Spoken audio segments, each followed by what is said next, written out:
Hallelujah, hallelujah. सबको जय मसीह की, प्रभु के नाम की महिमा हो।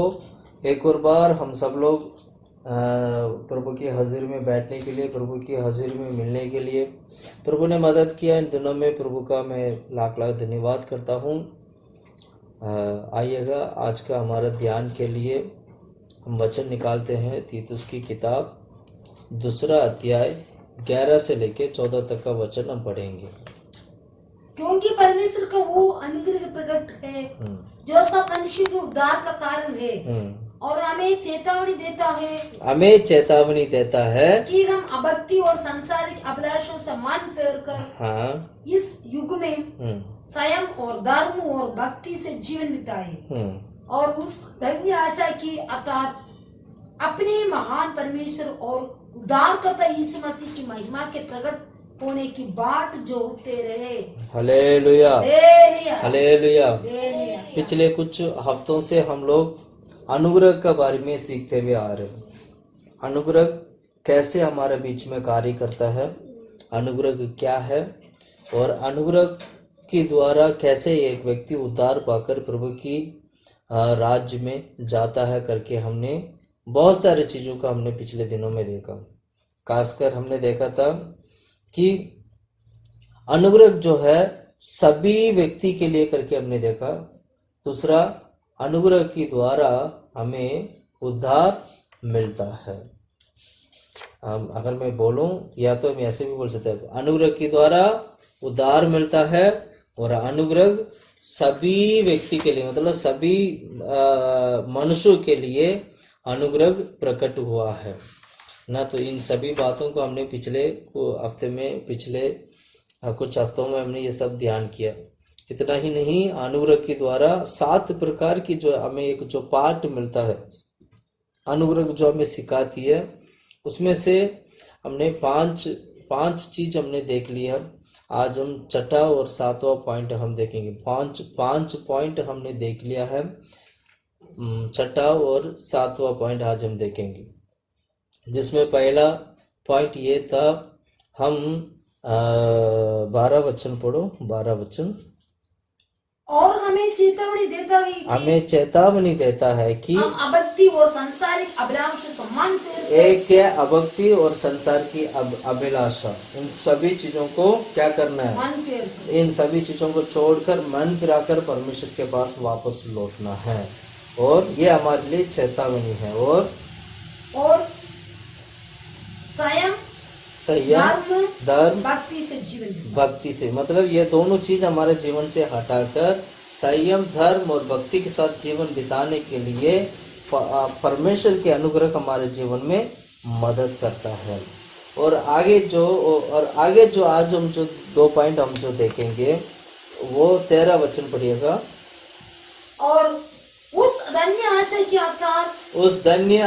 की अर्थात अपने महान परमेश्वर और उद्धारकर्ता मसीह की महिमा के प्रकट होने की बाट जोहते रहे। Hallelujah, hallelujah.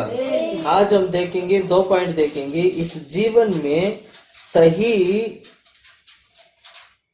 जीवन बिताने के लिए क्या करना चाहिए।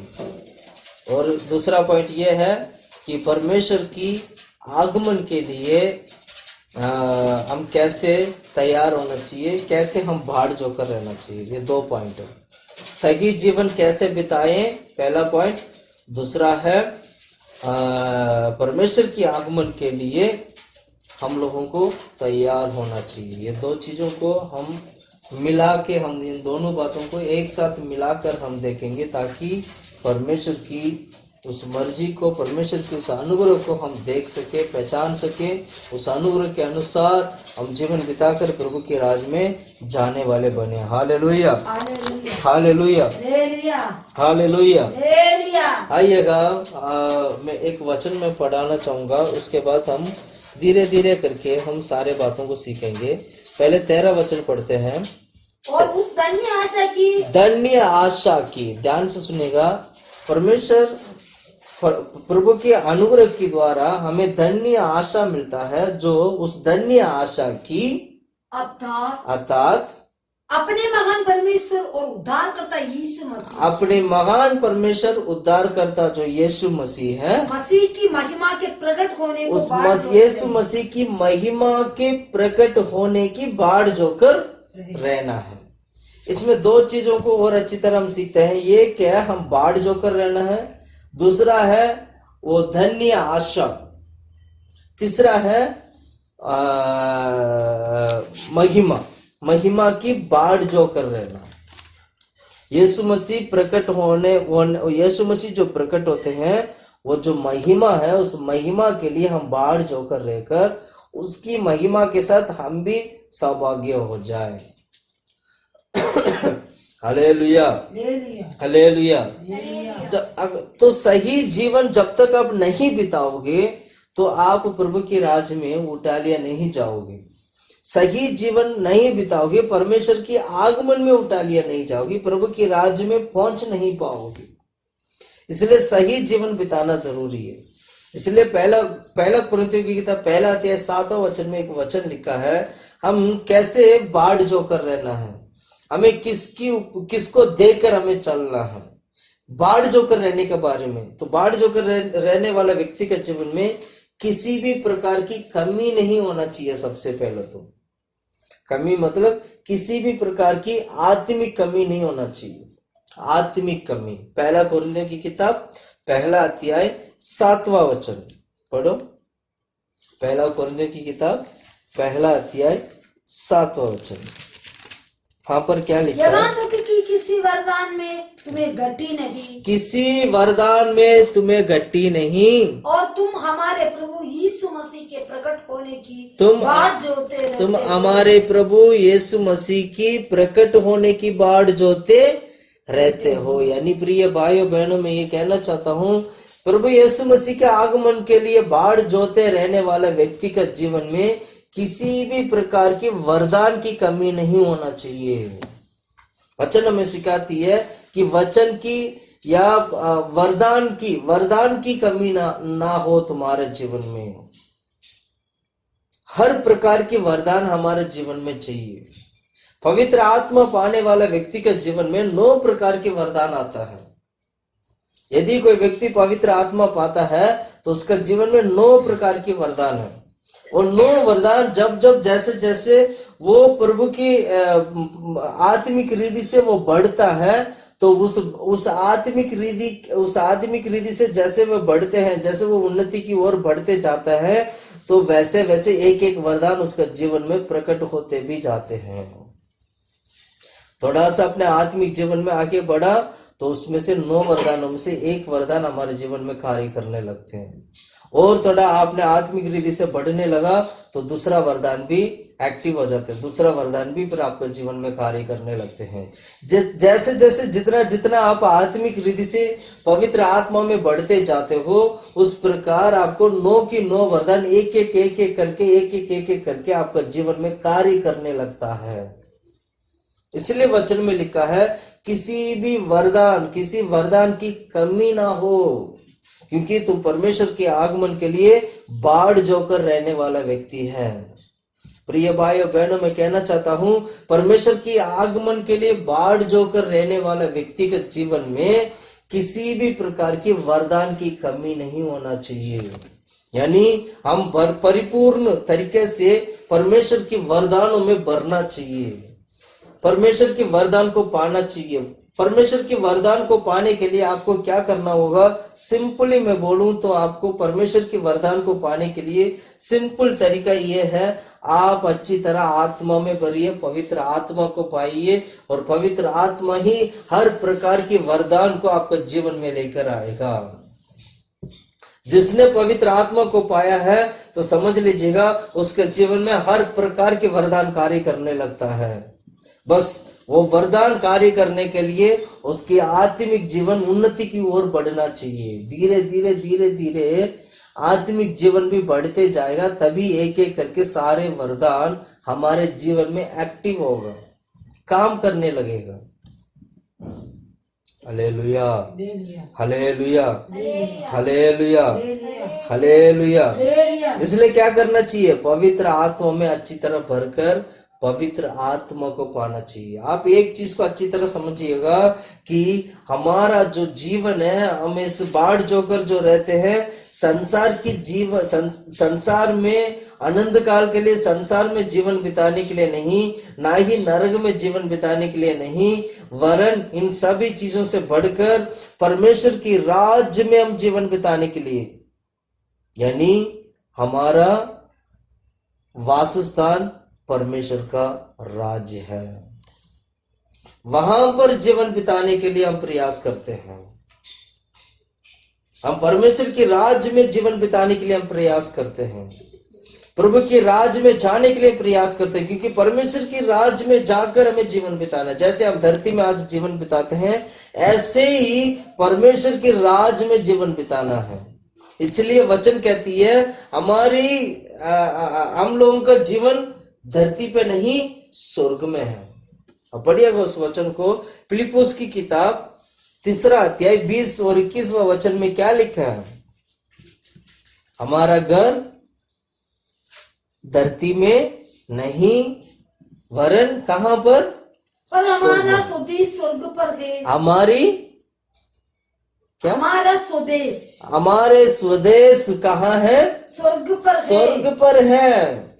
वचन क्या सिखाती है? हमारे स्वदेश स्वर्ग पर है। पढ़ो उस वचन को पूरा 20 और 21।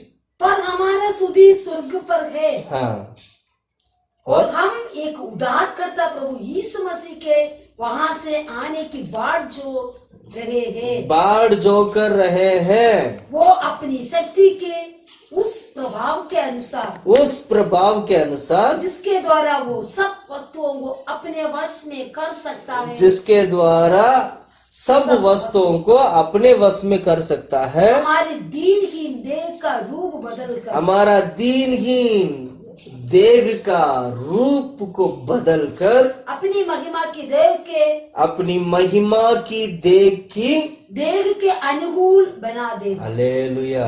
हमारा शरीर जो ना नाश होने वाला शरीर है, हमारा जीवन नाश होने वाला जीवन है।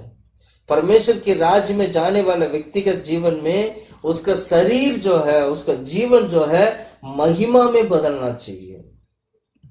इसलिए एक मसीह जब मरता है तो उसको बोलते हैं मृत्यु तेरा ढंग कहाँ है करके बोलते हैं। क्यों? क्योंकि वो जो शरीर है वो महिमा में बदलेगा।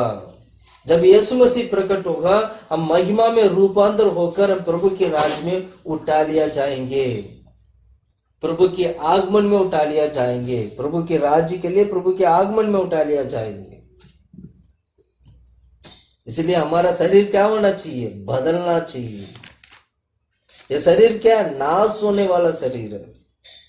इसलिए हमारा घर कहां पर है?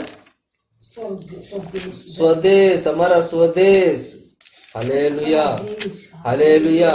हमारा घर स्वर्ग में है। हमारा घर कहां पर है? स्वर्ग में है। हालेलुया। उस वचन को मैं चाहूंगा दोबारा पढ़े, फिलिप्पुस की किताब 3 अध्याय 20 और 21वां वचन हम दोबारा पढ़ते हैं। पर हमारा स्वदेश स्वर्ग पर है, स्वर्ग पर है, और हम एक उद्धारकर्ता प्रभु यीशु मसीह के वहां से आने की बाढ़ जो रहे। यीशु मसीह, वहां से यीशु मसीह जो उद्धार करता, जो वापस अपने कलीसिया को लेने के लिए जो आ रहे हैं, उनसे मिलने के लिए, आगमन में उठा लिए जाने के लिए हम बाढ़ जो कर रहते हैं, क्योंकि हमारी स्वदेश कहाँ है? स्वर्ग पर है। Hallelujah, hallelujah. आगे का वचन पढ़ो 21। वो अपनी शक्ति के उस प्रभाव के अनुसार, हाँ, अनुसार जिसके द्वारा वो सब वस्तुओं को अपने वश में कर सकता है। परमेश्वर ने अपनी प्रभाव के अनुसार, मतलब परमेश्वर यीशु मसीह ने क्या किया? अपनी प्रभाव के अनुसार यीशु मसीह अपने कामों के अनुसार, कर्मों के अनुसार पिता की इच्छा को पूरा कर कर क्या किया? उन्होंने परमेश्वर के राज्य में गए थे, जाकर हमारे लिए प्रभु ने हमारे लिए स्वर्ग में हमारे लिए क्या किया? स्वर्ग में हमारे लिए क्या किया? परमेश्वर ने घर बनाया। स्वर्ग में हमारे लिए प्रभु ने क्या किया? घर बनाया, फिर वापस आकर हमें लेके जाते हैं। इसलिए वचन में लिखा है 21वां वचन में क्या लिखा है? वो अपनी शक्ति के उस प्रभाव के अनुसार जिसके द्वारा वो सब वस्तुओं को अपने वश में कर सकता है। हाँ, हमारी दीनहीन देह का रूप बदलकर, हमारा दीनहीन देह का रूप बदलकर अपनी महिमा की देह के अनुकूल बना दे, अपनी महिमा की देह के अनुकूल बनाए। बना दे। हालेलुया। मतलब जैसे परमेश्वर की जो शरीर है, यीशु मसीह का जो शरीर है, यीशु मसीह का जो शरीर है, वैसे हमारा शरीर भी महिमा में बदलना चाहिए। इसलिए परमेश्वर आत्मा की द्वारा, पवित्र आत्मा की द्वारा, सामर्थ्य की द्वारा उन्होंने क्या किया? अपने कामों को पूरा किया। इसलिए जब पवित्र आत्मा पाने वाला व्यक्ति, जो व्यक्ति पवित्र आत्मा पाता है, उसका जीवन में उसका जो अनुकूल, जो क्या कहते हैं, जो नाश होने वाला जो शरीर है, वो महिमा वाला शरीर में बदलने के लिए पवित्र आत्मा कार्य करता है। इसके लिए हम बाढ़ जो कर रहते हैं, इसको बोलते हैं बाढ़ जो कर रहना। आज 3 पॉइंट में बोलूंगा। एक है बाढ़ जो कर रहना है, दूसरा है हमारा आशा, तीसरा है बाढ़ जो कर रहना, तीसरा है क्या बोलते हैं, उठा लिया जाना। प्रभु के राज के लिए परमेश्वर के आगमन में उठा लिया जाना। Hallelujah, hallelujah. तो हमारा बाढ़ जो कर रहना, कौन बाढ़ जो कर रह सकता है? जिसका जीवन में किसी भी वरदान की कमी ना होगा।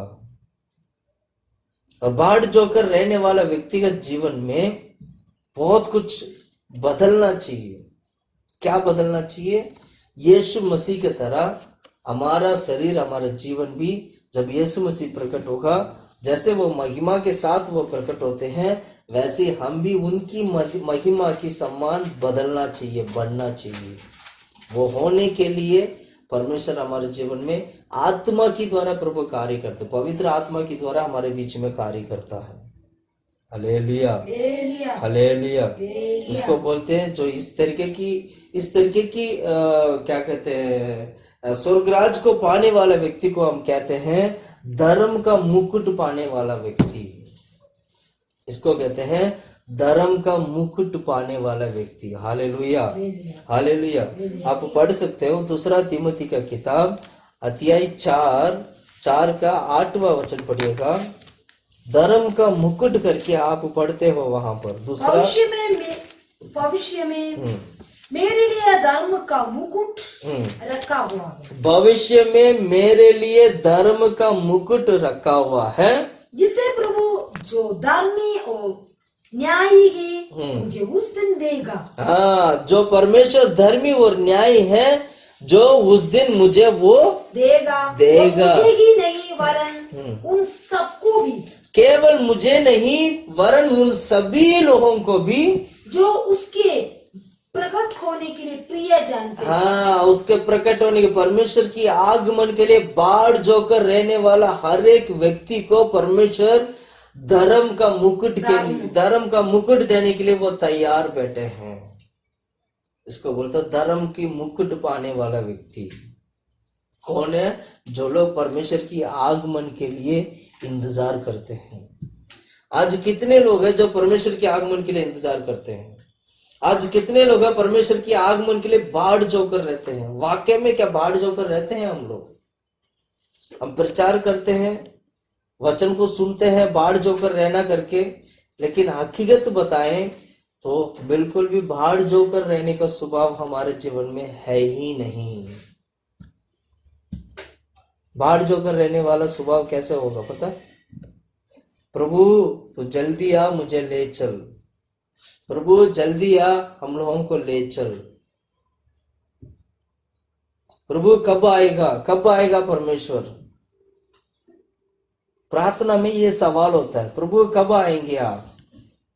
कौन ये सवाल कर सकता है?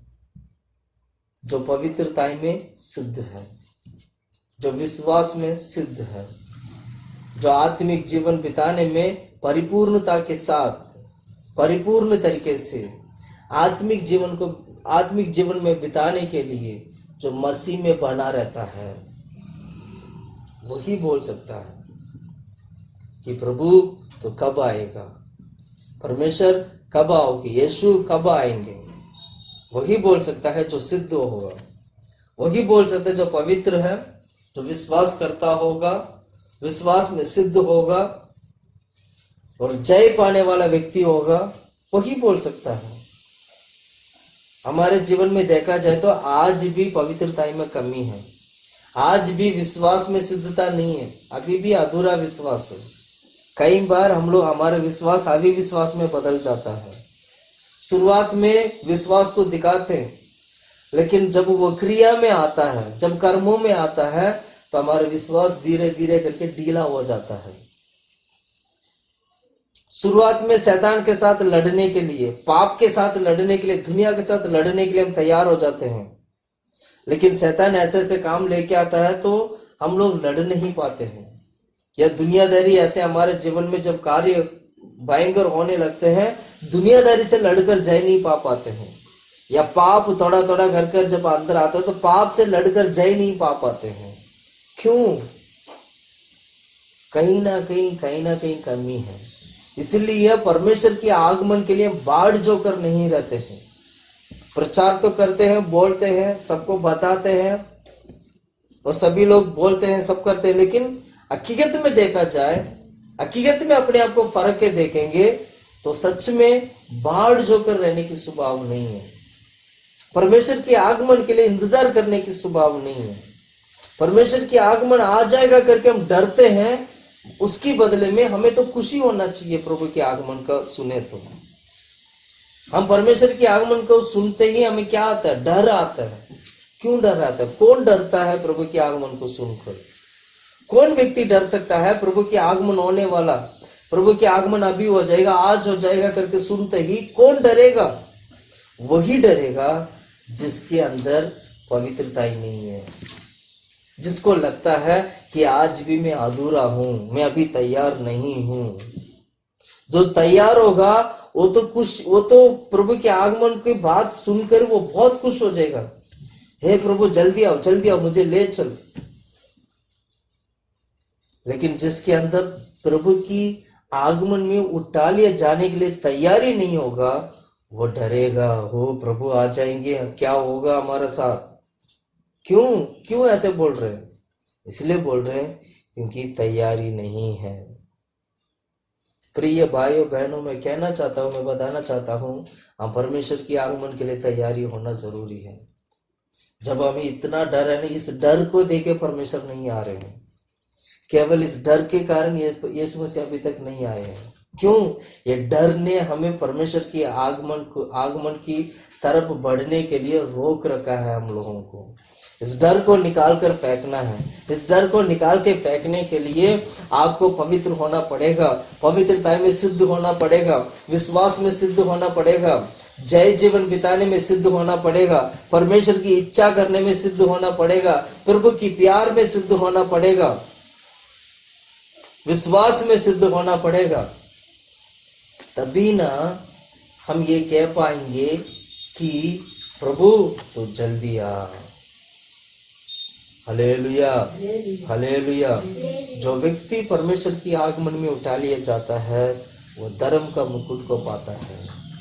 धर्म की मुकुट को पाने वाले व्यक्ति का जीवन में किसी भी प्रकार की कलंक नहीं होना चाहिए। बिना कलंक का बाढ़ जोकर रहना, बिना कलंक, बिना पाप का बाढ़ जोकर रहना। मैं एक और वचन में पढ़ाना चाहता हूँ, दूसरा पतरस की किताब 3 अध्याय 12 और 14 की वचन, 12 से लेके 14 तक का वचन हम पढ़ते हैं। दूसरा पतरस की किताब 3 अध्याय 12 से लेके 14 तक पढ़ो। और परमेश्वर के उस दिन की बाट किसी रीति से जोगना चाहिए और उसके जल्द आने के लिए कैसा यत्न करना चाहिए, जिसके कारण आशा आग से पिघल जाएंगी और आशा के गण बहुत ही तृप्त होकर गल जाएंगे, पर उसकी प्रतिज्ञा के अनुसार हम एक नए आकाश नई पृथ्वी की आस देखते हैं जिनमें धार्मिकता का वास करेंगे। हालेलुया। वचन देखिएगा कैसे कैसे हमें सिखाती है। इस वचन को अच्छी तरह पढ़ के अच्छी तरह समझना। 14 वचन पढ़ना, उसमें एक बात लिखा है, इसलिए है प्रियो, इसलिए है प्रियो कि जबकि तुम इन बातों की आस देखते हो, इन बातों की आस देखते हो, तो यत्न करो कि तुम शांति से उसके सामने निष्कलंक और निर्दोष उसके सामने निष्कलंक और निर्दोष ठहरो। परमेश्वर की आगमन में उठा लिया जाने के लिए आपको निर्दोष और निष्कलंक होना जरूरी है। इस बात के लिए हमें सावधान रहना है। निर्दोष और निष्कलंक व्यक्ति परमेश्वर की आगमन में उठा लिया जाता है। निर्दोष होना, निष्कलंक होना। निर्दोष का मतलब कोई गलती ना हो, किसी ने कोई दोष ना लगाया हो। हमारे पर अगर कोई दोष लगाते हैं तो वहां पर हम क्या हो जाते हैं? दोषी ठहराए जाते हैं। इसलिए हम निर्दोष नहीं हो पाते हैं। हमारे ऊपर कोई दोष नहीं होना चाहिए कि ऐसे ऐसे गलती है इनके ऊपर, ऐसे ऐसे बातें इनके ऊपर। निर्दोष और निष्कलंक, निष्कलंक मतलब जिनके अंदर कलंक ना हो। हालेलुया। वही व्यक्ति परमेश्वर की आगमन के लिए तैयार हो सकता है। प्रिय भाइयों बहनों, मैं कहना चाहता हूं, यदि आपका जीवन में निर्दोष और निष्कलंक का स्वभाव है, निर्दोष और निष्कलंक आपका जीवन में है, आज ही अगर ऐसे होगा तो आज ही अभी इसी वक्त मन फिराइए, निर्दोष और निष्कलंक को छोड़कर प्रभु की आगमन के लिए तैयार होना शुरू हो जाइएगा। Hallelujah, hallelujah, hallelujah, hallelujah. परमेश्वर की वचन हमें सिखाती है प्रभु के आगमन के लिए हमें क्या होना चाहिए? तैयार होना चाहिए। प्रभु के आगमन के लिए उठा लिया जाना चाहिए, क्योंकि हमारा स्वदेश स्वर्ग में है। हमारा स्वदेश कहाँ पर है? स्वर्ग में है। दूसरा हम देखेंगे हमारी आशा। पढ़ो तीतुस की किताब में हमने जो पढ़ा था, दूसरा अध्याय 13 वचन, तीतुस का किताब। और उस धन्य आशा की, धन्य आशा की, धन्य आशा। Hallelujah, hallelujah. मैं कहना चाहता हूं, ये जो आशा है ना, अनुग्रह की वजह से हमें मिला है। अनुग्रह के कारण हम लोगों को आशा मिला है। अनुग्रह के कारण परमेश्वर की आगमन का बाढ़ जोकर रहने का वो सच्चाई हमें मिला है। बाढ़ जोकर रहने का वो सच्चाई जो है अनुग्रह के कारण हमें मिला है। अब ये वचन ये भी कहती है, यहां पर हम ये भी पढ़ते हैं, धन्य आशा की। धन्य आशा कैसे? अनुग्रह के कारण हमें धन्य आशा मिला है। वो है प्रभु यीशु मसीह का आगमन। यानी क्रिश्चियनिटी, मसीह, जितना भी जो मसीह लोग हैं, वे सारे लोग उस धन्य आशा की बाढ़ जोकर रहते हैं। धन्य आशा क्या? परमेश्वर की आगमन। आज मैं आशा के बारे में थोड़ा बहुत मैं प्रचार करूंगा। मैं बताऊंगा ये आशा क्या है, ये कैसे हमारे जीवन में आशा आता है, और इस आशा में हम बने रहने के लिए हमें क्या करना चाहिए। अगर आप इस धन्य आशा को पाना चाहते हो तो ये आशा कहां से आया है, और इस आशा के द्वारा आप कैसे परमेश्वर की आगमन के लिए अपने आप को तैयार कर पाओगे, इन सभी चीजों का अभी हम देखेंगे। सबसे पहले वचन में क्या लिखा है? तीतुस की किताब 1 अध्याय 2 वचन आप पढ़ोगे। उस अनंत जीवन की आशा पर, उस अनंत जीवन की आशा पर जिसकी प्रतिज्ञा परमेश्वर ने, हाँ, जिसकी प्रतिज्ञा परमेश्वर ने, जो झूठ बोल नहीं सकता, वो जो झूठ बोल नहीं सकता, सनातन से की है। सनातन से क्या हुआ की है। हालेलुया। सनातन के साथ परमेश्वर, सनातन मतलब अनंत काल का परमेश्वर ने आशा दिया है हम लोगों को। एक बात आपको अच्छी तरह समझना है, सीखना है कि परमेश्वर के ऊपर आशा रखने का मतलब यह है कि वह अनंत काल की आशा है। इस आशा में परमेश्वर की जो वाचा परमेश्वर की जो वायदा जो है वो झूठा वायदा नहीं है, वो सच्चा वायदा है। और उस वायदा में पवित्रता ही है। उस वायदा में आप आनंद काल को देख सकते हो, उस वायदा में आप पवित्रता देख सकते हो, उस वायदा में कितना उम्मीद है वो सब कुछ हम देख सकते हैं। क्योंकि यीशु मसीह पिता की इच्छा को पूरा कर कर अनंत काल की आशा को हमारे लिए प्रभु ने दिया है। इसलिए आज हम परमेश्वर की आगमन, यीशु मसीह का आगमन के लिए हम जो बाढ़ जो कर रहते हैं, मैं कहना चाहता हूं ये अनंत काल की आशा के लिए हम प्रभु यीशु मसीह का आगमन के लिए हम बाढ़ जो कर रहते हैं। यानी अनंत काल की आशा को पाने के लिए, अनंत काल की आशा को हम प्राप्त करने के लिए प्रभु यीशु मसीह का आगमन में उठा ले जाने के लिए हम बाढ़ जो कर रहते हैं, ताकि उस अनंत काल की आशा को हम पा सकें। Hallelujah, hallelujah, hallelujah, hallelujah. दोबारा पढ़े उस वचन को, तीतुस का पहला अध्याय दूसरा वचन। उस अनंत जीवन की आशा पर जिसकी प्रतिज्ञा परमेश्वर ने, जो झूठ बोल नहीं सकता, सनातन से की है और पर ठीक समय पर अपने वचन को उस प्रचार के द्वारा प्रकट किया, जो हमारे उद्धारकर्ता परमेश्वर की आज्ञा के अनुसार मुझे सौंपा गया। हाँ, और तीतुस के नाम जो विश्वास की नहीं, पहला वचन कितना सोचते पौलुस की ओर से, जो परमेश्वर का दास और यीशु मसीह का प्रेरित है, परमेश्वर के चुने हुए लोगों में विश्वास और सत्य की पहचान के अनुसार, विश्वास और सत्य की पहचान के अनुसार, जो भक्ति के अनुसार है, जो भक्ति के अनुसार है, आनंद जीवन की आशा पर जिसकी प्रतिज्ञा परमेश्वर ने, जो झूठ बोल नहीं सकता, सनातन से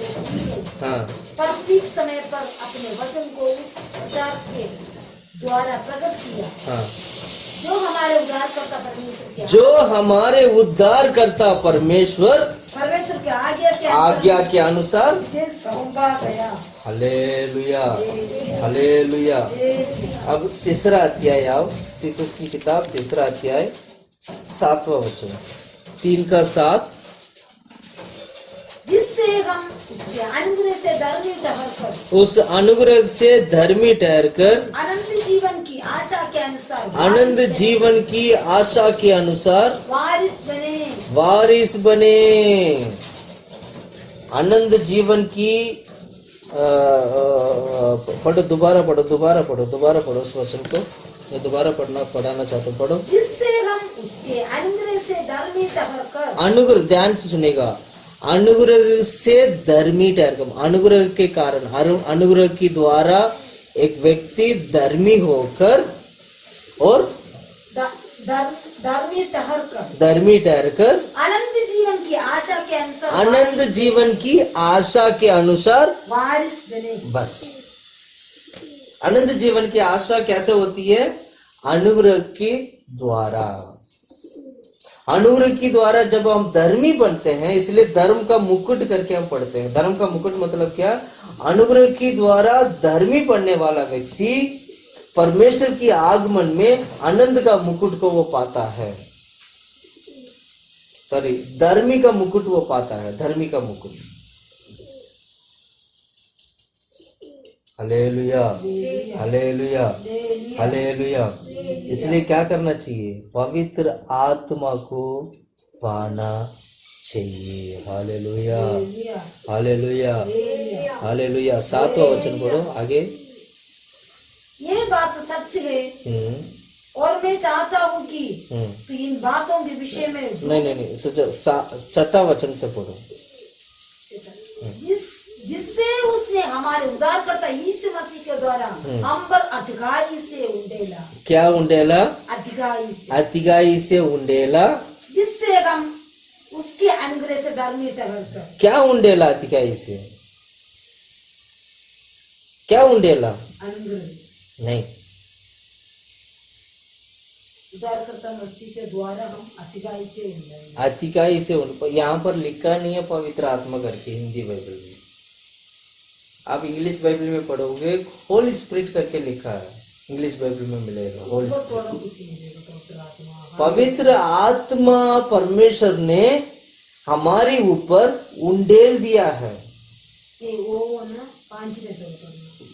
5 में भी पढ़ो, 5 भी पढ़ो। तो उसने हमारा उद्धार किया। हाँ। और ये धर्म के कामों के कारण नहीं जो हमने आप किए, पर अपने दया के अनुसार नए जन्म के स्नान और पवित्र आत्मा का हमें नया बनाने के द्वारा हुआ। हाँ, जिससे उसने हमारे उद्धारकर्ता यीशु मसीह के द्वारा हम पर अधिकारी से उंडेला। अधिकारी से क्या उंडेला? पवित्र आत्मा उंडेला। पवित्र आत्मा अधिकारी से क्यों उंडेला? परमेश्वर उद्धारकर्ता प्रभु यीशु मसीह अधिकारी से मतलब संपूर्ण तरीके से पवित्र आत्मा को क्यों हमारे ऊपर उंडेला? इसलिए उंडेला। उसके आगे का वचन पढ़ो। उंडेला जिससे हम उसके अनुग्रह से धर्मी ठहरते। देखा, इसलिए उंडेला। पवित्र आत्मा हमारे ऊपर इसलिए आया, उस अनुग्रह की द्वारा धर्मी ठहरे, और धर्मी के द्वारा हम आगे पढ़ो अनंत जीवन की आशा के अनुसार, आनंद जीवन की आशा के अनुसार वारिस बने। आनंद जीवन की आशा क्या है? प्रभु यीशु मसीह का आगमन। आशा क्या है? स्वर्गराज। प्रिय भाइयों बहनों, मैं कहना चाहता हूँ, आज मैं बताना चाहता हूँ आप लोगों को कि प्रभु यीशु मसीह, उद्धार करता यीशु मसीह, पवित्र आत्मा इसलिए हमारे पर उंडेला है ताकि हम अनुग्रह की द्वारा धर्मी बने, और उस आशा की, आनंद काल की आशा के ऊपर, यानी प्रभु यीशु मसीह का आगमन के लिए हम बाढ़ जोकर रह सके, या प्रभु के राज्य के लिए हम बाढ़ जोकर रह सके, उसकी वहां के वारिस बन सके हम लोग। इसलिए हमें क्या करना चाहिए? वचन बिल्कुल क्लियरली कहती है कि हमारी आशा व्यर्थ नहीं है। आज जितना भी जो लोग यीशु मसीह के पीछे जाते हैं, जितना भी लोग बाइबल की वचन को पढ़ते हैं, जितना भी लोग जो मसीहा को जो फॉलो करते हैं, जितना भी लोग यीशु को उद्धार करते के रूप में जितने भी लोगों ने पा लिया है, अपना जीवन में यीशु के लिए जगह दिया है, मैं कहना चाहता हूं उनकी आशा व्यर्थ नहीं है। उनकी आशा कभी नहीं मरेगा, उनकी आशा कभी व्यर्थ नहीं जाएगा। मैं आपको बताना चाहता हूं, आपने यीशु मसीह के ऊपर विश्वास किया, इसका मतलब क्या पता है? आपने आनंद काल की आशा को पाने के प्रयास किए हैं। वो आनंद काल की आशा परमेश्वर आपके लिए रखा है, और वह आशा परमेश्वर आत्मा की द्वारा हमारे बीच में उंडेलता है। इसलिए मैं कहता हूं, पवित्र आत्मा को पाने वाला हर एक व्यक्ति परमेश्वर की आशा को, आनंद काल की आशा को वो प्राप्त करता है। Hallelujah, hallelujah. इसलिए पौलुस भी कहते हैं, हम परमेश्वर के ऊपर आशा रखते हैं। मुझे आशा है प्रभु के ऊपर कि मुझे वो लेके जाएगा। मुझे आशा है परमेश्वर मुझे धर्म का मुकुट वो मुझे पहनाएगा। प्रेरितों की किताब 24वां अध्याय 15 वचन पढ़िएगा। वहां क्या कहते हैं प्रेरित लोग? हमें आशा है। वो क्या कहते हैं? हमें आशा है। पढ़ो प्रेरितों की किताब। परमेश्वर से आशा रखता हूँ, परमेश्वर से आशा रखता हूँ जो वे आप ही रखते हैं। हालेलुया। आज कितने लोग कह सकते हैं कि मैं परमेश्वर के ऊपर आशा रखता हूँ? आज कितने लोग कह सकते हैं मैं प्रभु यीशु मसीह के ऊपर आशा रखता हूँ? आज कितने लोग कह सकते हैं मैं प्रभु के आगमन के ऊपर मैं आशा रखता हूँ? आज कितने लोग कह सकते हैं मैं आनंद काल की आशा के ऊपर, आनंद काल की आशा को पाने के लिए मैं उसके ऊपर मैं भरोसा रखा, मैंने आशा रखा है। आज कितने लोग कह सकते हैं मैं स्वर्गराज के ऊपर मेरा आशा है। आज कितने लोग कह सकते हैं प्रभु यीशु मसीह को देखने के लिए मेरा आशा है। Hallelujah, hallelujah. मैं कहना चाहता हूं हमारी आशा व्यर्थ नहीं होगा, हमें लज्जित होने नहीं देंगे। बाइबल में ऐसे लिखा है, हमारी आशा लज्जित नहीं होगा। पढ़ो आप उस वचन को पढ़िएगा, रोमी की किताब 5वां अध्याय 5वां वचन पढ़िएगा। पवित्र आत्मा लज्जित होने नहीं देता, हमारी आशा को व्यर्थ होने नहीं देता है। 5:5 और आशा से लज्जा नहीं होती। आशा से लज्जा नहीं होती। क्यों? क्योंकि पवित्र आत्मा तुम्हारे अंदर आ गया है। वो पवित्र आत्मा तेरे आशा को लज्जित होने नहीं देगा। उस वचन को पूरा पढ़ो। और आशा से लज्जा नहीं होती क्योंकि पवित्र आत्मा जो हमें दिया गया है उसके द्वारा परमेश्वर का प्रेम हमारे मन में डाला गया। Hallelujah, hallelujah, hallelujah. परमेश्वर की आत्मा हमारे ऊपर उंडेलने के कारण हमारी आशा व्यर्थ नहीं हो कि लज्जित नहीं होता है वो। इसलिए मैं कहता हूं पवित्र आत्मा में भरिए, पवित्र आत्मा में भरकर प्रभु की आशा को प्राप्त करिए। अनंत काल की आशा है परमेश्वर हमारे लिए रखा है। अनंत काल की आशा को पाने के लिए प्रभु हमारे ऊपर पवित्र आत्मा दिया है। हमारे लिए पवित्र आत्मा प्रभु ने दिया है। इसलिए हमारी उद्धार जो है आशा की उद्धार भी बोल सकते हैं। रोमियो की किताब 8वां अध्याय 24 और 25वां वचन पढ़ो। रोमियो की किताब 8वां अध्याय 24 और 25। इस आशा के द्वारा हमारा उद्धार हुआ है। हाँ, हमारे उद्धार आशा की उद्धार है। इस आशा के द्वारा हमारा उद्धार हुआ है। आशा क्या है? मैं प्रभु को देखूंगा। आशा के द्वारा मेरा उद्धार हुआ। आशा क्या है? प्रभु की अनुग्रह है। आशा क्या है? धर्मी है, धर्म है आशा, अनुग्रह है आशा, प्रभु की यीशु मसीह का आगमन है आशा। आशा के कारण हमारे उद्धार हुआ है। वचन सिखाती है हम लोगों को। प्रिय भाइयों बहनों, मैं कहना चाहता हूं यह आशा आपको लज्जित होने नहीं देगा। इसलिए मैं पूरा बहुत ही अच्छी तरीके से गारंटी के साथ मैं कहना चाहता हूं जिसने पवित्र आत्मा पाया है वो उसकी आशा व्यर्थ नहीं होगा, ना ही उसकी आशा लज्जित होगा। इसलिए क्या करना चाहिए? यीशु मसीह के ऊपर विश्वास रखकर आप मसीह है, आप सच्चा मसीह है, यीशु मसीह को उद्धार करते के रूप में अगर आपने स्वीकार किए हैं तो मैं कहना चाहता हूँ प्रिय भाइयों बहनों, मेरा प्यारे भाई बहनों, मैं कहना चाहता हूँ आपकी आशा व्यर्थ नहीं है, आपकी आशा लज्जित नहीं हो। आपकी आशा, आपने जो आशा के रखे हैं वो आशा परमेश्वर आपको कभी भी लज्जित होने नहीं देंगे, क्योंकि आपने पवित्र आत्मा को पाए हैं, उस प्रेम को पाए हैं जो परमेश्वर का है, जिस कारण आपकी आशा, आनंद काल की आशा को प्राप्त करने वाले आप बनोगे।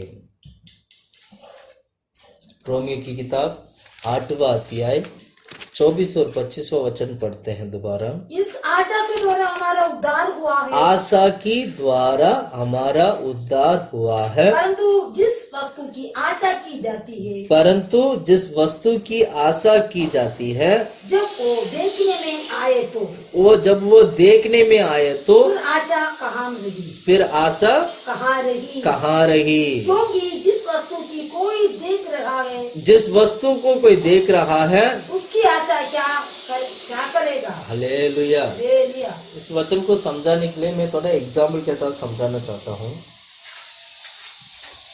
कोई चीज अगर हमारा सामने है तो हमें पता है वो चीज हमारा सामने है, इसलिए उसके ऊपर भरोसा रखने की जरूरत नहीं है। हम उसके ऊपर भरोसा रख रहे हैं, उसके ऊपर हम आशा रख रहे हैं जिसको हमने अभी तक देखा नहीं है, उसको बोलते हैं आशा। सब कुछ अगर आपके सामने रहेगा और आपको बोले कि इसके ऊपर आशा रखे, इसके ऊपर भरोसा रखे, तो वो आशा नहीं माना जाता है। आशा वही है जिसको हमने देखा नहीं और उसको जिसको हम पाएंगे। इसलिए विश्वास के बारे में पढ़ते वक्त विश्वास के बारे में क्या लिखा है? इब्रानी की किताब 11 अध्याय 1 वचन में विश्वास का मतलब के बारे में क्या लिखा है? विश्वास क्या होता है? वहां पर क्या लिखा है? 11 का 1 वचन क्या? जब विश्वास आशा की हुई वस्तुओं को निश्चय। हाँ, विश्वास जो है आशा की गई वस्तुओं का निश्चय। बस विश्वास क्या है? विश्वास वो है जिसके ऊपर आपने आशा रखा है, उस आशा को निश्चय करता है, वो है विश्वास। आज आप पवित्र आत्मा को पाए हैं, आज आपने प्रभु यीशु मसीह के ऊपर विश्वास किए हैं, आज आपने प्रभु में बढ़ते हैं, प्रभु के आगमन के ऊपर आप विश्वास करके बाढ़ जोकर रहते हैं, आनंद काल की आशा के ऊपर भरोसा रखते हैं, तो यही विश्वास है जो आपकी आशा को निश्चय करता, तय करता है। आपकी आशा के ऊपर निश्चय होना ही विश्वास है। इसको बोलते हैं अनदेखकर। उसी वचन में आगे पढ़ो। और अनदेखी वस्तुओं का प्रमाण है। अनदेखी वस्तुओं का प्रमाण, जिसको हमने देखा नहीं उसको हम पाएंगे करके विश्वास करना ही विश्वास है। मैं पाऊंगा, मैं प्राप्त करूंगा करके आशा रखना ही विश्वास है। उसका तय होना चाहिए, निश्चय होना चाहिए, जिसके ऊपर जो अनदेख चीजों के ऊपर, अनदेख चीजों को पाने वाला हम पाएंगे करके विश्वास करने के लिए। Hallelujah, hallelujah, hallelujah, hallelujah. मैं एक और वचन पढ़ाना चाहता हूँ। परमेश्वर चाहते हैं, मैं एक और बात भी बताना चाहता हूँ, प्रभु चाहते हैं हमारे जीवन में प्रतिदिन हमारी आशा बढ़ते जाए। क्या बात है, हमारी आशा बढ़ते जाए। कैसे बढ़ेगा? आत्मा के द्वारा हमारी आशा बढ़ना चाहिए। मैं पढ़ाना चाहता हूँ रोमियो की किताब 8वां अध्याय, वहीं पर वापस उसी जगह पे रोमियो की किताब 8वां अध्याय, 8वां भी नहीं, रोमियो की किताब 15 अध्याय में, 15 अध्याय 15 का 13 वचन पढ़ो। परमेश्वर जो आशा का दाता है, परमेश्वर जो आशा का दाता है, तुम्हें विश्वास करने में सब प्रकार के आनंद और शांति से परिपूर्ण करे। हाँ, उनके ऊपर विश्वास करने के लिए आनंद और शांति से परिपूर्ण करे कि पवित्र आत्मा की सामर्थ से तुम्हारी आशा बढ़ती जाए। हाँ, पवित्र आत्मा की सामर्थ की द्वारा तुम्हारी आशा बढ़ती जाए। हालेलुया। यानी अगर इस वचन को ध्यान से देखेंगे, इस वचन से हमें ये सीखने को मिलता है कि पवित्र आत्मा में बढ़ते बढ़ते हमारी आशा भी बढ़ते बढ़ते जाता है। जो व्यक्ति पवित्र आत्मा में बढ़ते रहता है उसको परमेश्वर के ऊपर आशा और भी ज्यादा बढ़ते जाता है। यानी जो व्यक्ति पवित्र आत्मा में नहीं बढ़ेगा, नहीं बढ़ेगा, तो समझ लीजिएगा उसको परमेश्वर के ऊपर का आशा भी धीरे धीरे खत्म हो जाएगा। यानी प्रभु यीशु मसीह के ऊपर विश्वास करने वाला हर एक व्यक्ति पवित्र आत्मा में बढ़ना जरूरी है। अगर आप मसीह में बने रहना चाहते हैं, आखिर तक मसीह में बने रहकर, आखिर तक मसीह में बने रहकर प्रभु के राज्य में जाना चाहते हैं, तो मैं कहना चाहता हूं, आज मैं दोबारा इस बात को मैं याद दिलाना चाहता हूं, आप परमेश्वर की पवित्र आत्मा को पाइए। वो पवित्र आत्मा परमेश्वर के राज्य में बने रहने के लिए और परमेश्वर के ऊपर भरोसा रखने के लिए, परमेश्वर के ऊपर आशा रखने के लिए ये पवित्र आत्मा की सामर्थ्य आपको मदद करेंगी।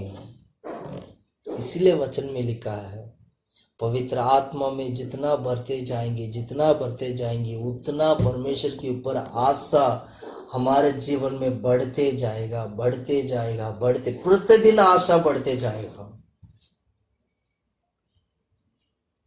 हमारे अंदर परमेश्वर की आशा प्रतिदिन बढ़ना चाहिए। पवित्र आत्मा के द्वारा प्रतिदिन यीशु मसीह के ऊपर भरोसा, यीशु मसीह के ऊपर जो विश्वास है वो बढ़ते रहना चाहिए। ये तभी होगा जब आप पवित्र आत्मा में बढ़ोगे। प्रिय भाइयों बहनों, जितने भी लोग आज पवित्र आत्मा नहीं पाए हैं, मैं उन्हें देकर ये बात कहना चाहता हूं, आप जल्द से जल्दी पवित्र आत्मा पाइए। पवित्र आत्मा नहीं मिल रहा, घुटने टेकर प्रार्थना करना, उपवास रख के प्रार्थना करना, बोलना प्रभु मुझे आशा की जरूरत है, मुझे पवित्र आत्मा दो। बोलना प्रभु मैं आशा में मैं एक उस धन्य आशा के ऊपर, आनंद काल की आशा के ऊपर भरोसा रखना चाहता हूं, मैं उसमें बढ़ना चाहता हूं। परमेश्वर मुझे पवित्र आत्मा दो। मेरा अंदर की जो आशा है, मेरे जीवन में जो आशा है वो लज्जित नहीं होना चाहिए परमेश्वर, इसलिए मुझे पवित्र आत्मा दो। हमें ऐसे भी प्रार्थना करना है, तभी परमेश्वर क्या करेंगे, हमारी इच्छा को देखकर, हमारे विश्वास को देखकर, हमारे जीवन में जो परमेश्वर के ऊपर का जो आशा को देखकर परमेश्वर हमें पवित्र आत्मा हमारे जीवन में उंडेलेगा। वो भी भरपूर रिधि से पवित्र आत्मा आएगा। तब अनुग्रह धर्मी दोनों हम बनेंगे। अनुग्रह आएगा, धर्मी में बनोगे तो धीरे धीरे क्या होगा, परमेश्वर के ऊपर की आशा भी बढ़ते जाएगा। इसीलिए उस आशा के ऊपर हम भरोसा रखते हैं। आशा का बहुत सारा मतलब है, मैं दोबारा कहना चाहता हूं, आशा का बहुत सारा मतलब है। आशा क्या है? बाइबल में बहुत सारे बारे में आशा लिखा है, यानी होने वाले बातों के बारे में आशा के रूप में लिखा है। जैसे कि प्रभु यीशु मसीह का आगमन भी आशा है। 1000 साल की राज्य में प्रवेश करेंगी, ये भी आशा है। परमेश्वर की राज्य में प्रवेश करेंगी, ये भी हमारी आशा है। अगर मैं आशा के बारे में मैं प्रचार करूं, मैं बताऊं आप लोगों को, बहुत सारी आशा है, बहुत सारा आशा है। इसलिए उस आनंद काल की आशा क्या? परमेश्वर की राज्य में जाना ही आनंद काल की आशा। अभी कलीसिया धरती में, अभी पवित्र आत्मा कलीसिया के बीच में है। इस वक्त कौन सी आशा है? अगर आप मेरे से ऐसे सवाल पूछेंगे, इस वक्त कौन सी आशा है, तो मैं ये बोलूंगा, महिमा से भरा हुआ प्रभु यीशु मसीह का आगमन, महिमा के साथ जो यीशु मसीह जो प्रकट होंगे, उसी महिमा के साथ हम भी सौभाग्य होकर, उनके साथ सौभाग्य होकर हम भी उसी महिमा, मतलब हमारे नासवान शरीर भी महिमा की शरीर में बदलकर उसके साथ सौभाग्य होकर, उसके साथ बनकर प्रभु की आगमन में उठा लिया जाना ही इस वक्त का हमारा आशा है। हालेलुया। इसलिए कहते हैं पवित्र आत्मा जरूरी है। पवित्र आत्मा हमारी आशा के लिए मदद करता है। प्रभु के आगमन में उठा लिया जाने के लिए पवित्र आत्मा मदद करता है। क्यों? हमारी आशा वही है। Hallelujah, hallelujah. इसलिए हमारे जीवन में क्या होना चाहिए? हमारी आशा बढ़ना चाहिए, प्रतिदिन बढ़ते जाना चाहिए। मैं एक और बात बताना चाहता हूँ। कोलोसी की किताब 1:23 वचन पढ़िएगा। यहाँ पर मैं एक और बात पढ़ना चाहता हूँ, आशा की सुसमाचार। पढ़िएगा कोलोसी की किताब 1:23 वचन।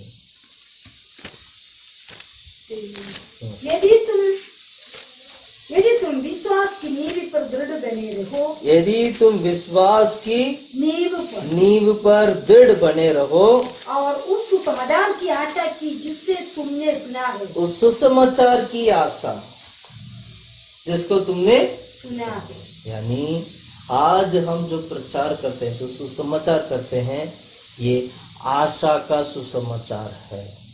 हालेलुया। हालेलुया। मैं इस वचन को सीख के मुझे इतना आनंदित हुआ मैं, परमेश्वर ने हमें आशा की सुसमाचार दिया है।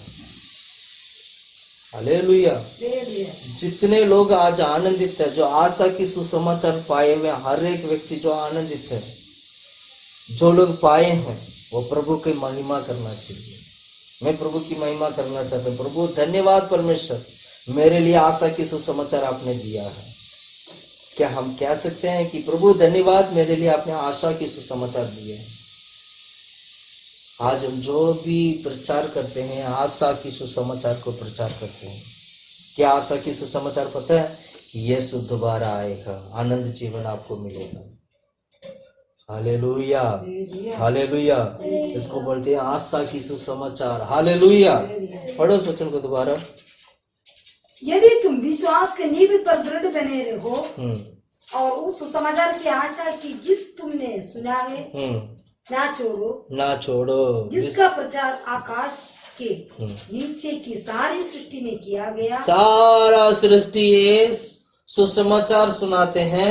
उस सुसमाचार का नाम है आशा की सुसमाचार। पौलुस सेवक बना, ना जिस कारण मैं भी पौलुस जो सेवक बना हूं और इस सुसमाचार को सुनाता हूं। पूरा धरती, पूरा सृष्टि आशा की सुसमाचार को प्रचार करते हैं। होप, इसको बोलते हैं hope, blessed hope, blessed hope, धन्य आशा। Hallelujah, hallelujah. इस आशा की सुसमाचार को प्रचार करने के लिए मैं सेवक बना हूं। मैं कहना चाहता हूं आज आप लोगों को, आज जितने भी लोग प्रभु की सेवकाई करते हैं, आज जितने भी लोग परमेश्वर की सुसमाचार को सुनाते हैं, मैं कहना चाहता हूं प्रिय भाइयों बहनों, आप ये बात ध्यान रखिए, आप आशा की सुसमाचार को प्रचार करते हैं। जो आशा में बढ़ने के लिए जो पवित्र आत्मा आपके बीच में कार्य करता है, वो है आशा की सुसमाचार। आशा की सुसमाचार पता है क्या है? वो उद्धार करता परमेश्वर यीशु मसीह आपके लिए मरकर जी उठा है, इसीलिए आप निष्कलंक होकर प्रभु के राज्य में जाएं। आशा की सुसमाचार ये है प्रभु यीशु मसीह। आशा की सुसमाचार ये है स्वर्गराज। आशा की सुसमाचार ये है परमेश्वर की आगमन। आशा की सुसमाचार ये है परमेश्वर का हृदय में, प्रभु के हृदय में जाके वास करना। Hallelujah, hallelujah. इसलिए मैं आशा की सुसमाचार को पाने वाले लोग हैं, इसको बोलते हैं महिमा की रहस्य या the secret of the glory. उस महिमा का रहस्य है आशा। मैं कैसे बोलूं? पहला थे 27वां वचन पढ़े हम लोग, कोलोसियों की किताब पहला अध्याय 27 वचन। प्रकट करना चाहा, जिन पर परमेश्वर ने प्रकट करना चाहा, उन्हें ज्ञान हो कि अन्य जातियों में उस वेद की महिमा का मूल्य क्या है। वेद क्या है? वेद की महिमा का मूल्य क्या है? वेद मतलब सीक्रेट। वेद मतलब सीक्रेट की महिमा का मूल्य क्या है? और आगे पढ़ो। और वो ये है कि मसीह जो महिमा की आशा है, मसीह जो महिमा की आशा है तुम्हें रखता है। हालेलुया। ये है सीक्रेट। वो सीक्रेट, महिमा की सीक्रेट क्या है? वो है मसीह की आशा। महिमा की सीक्रेट क्या है? वो है यीशु मसीह के ऊपर आशा। Very clear. कितना अद्भुत बात है, कितना अद्भुत सच्चाई है जो परमेश्वर ने हमें यहाँ आशा की सुसमाचार प्रभु ने दिया है। कितना अद्भुत सच्चाई है, कितना अद्भुत सुसमाचार है जो परमेश्वर ने हमें उस महिमा की सीक्रेट हमें प्रभु ने प्रकट करके दिखाया है।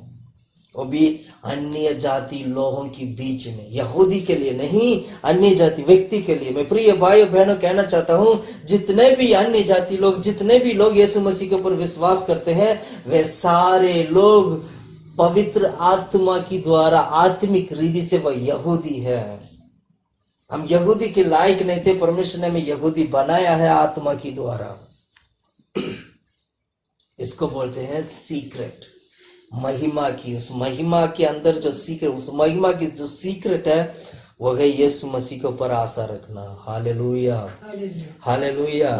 इसलिए हमें क्या करना चाहिए? यीशु मसीह के ऊपर विश्वास करिए, यही हमारी आशा है। यह आशा कैसे मिला? अनुग्रह की द्वारा मिला है। अनुग्रह की शब्द बहुत सुंदर शब्द है। अनुग्रह कहूं तो वो बहुत ही सुंदर है। वो अनुग्रह कहूं कितनी मीठी बात है, कितनी बहुत ही बड़ी गहराई बात है जो अनुग्रह की जो शब्द है। क्यों? हमारे लिए परमेश्वर ने धन्य आशा प्रभु ने रखा है। Hallelujah, hallelujah, hallelujah, hallelujah. इसलिए क्या करना चाहिए? अनंत काल की आशा को पाना है। दूसरा तेसलोनिकियों की किताब दूसरा अध्याय 16 वचन। दूसरा तेसलोनिकियों की किताब दूसरा अध्याय 16 वचन हम पढ़ते हैं। वहां पर भी आप आशा के बारे में और अनुग्रह के बारे में आप पढ़ सकते हो। हमारा प्रभु यीशु मसीह आपकी और हमारे पिता परमेश्वर जिसने हमसे प्रेम रखा, देखिएगा, जिसने हम पर प्रेम रखा और अनुग्रह से अनंत शांति और उत्तम आशा दी है। हाँ, अनंत शांति और उत्तम आशा अनुग्रह की द्वारा मिला है। Hallelujah, hallelujah. अनंत शांति, उत्तम आशा। उत्तम मतलब अनंत काल की आशा, अनंत शांति, कभी ना खत्म होने वाला शांति, अनंत काल की शांति, उत्तम आशा। इससे बेहतरीन आशा कुछ नहीं है। इसका मतलब क्या हुआ? इसका मतलब क्या हुआ?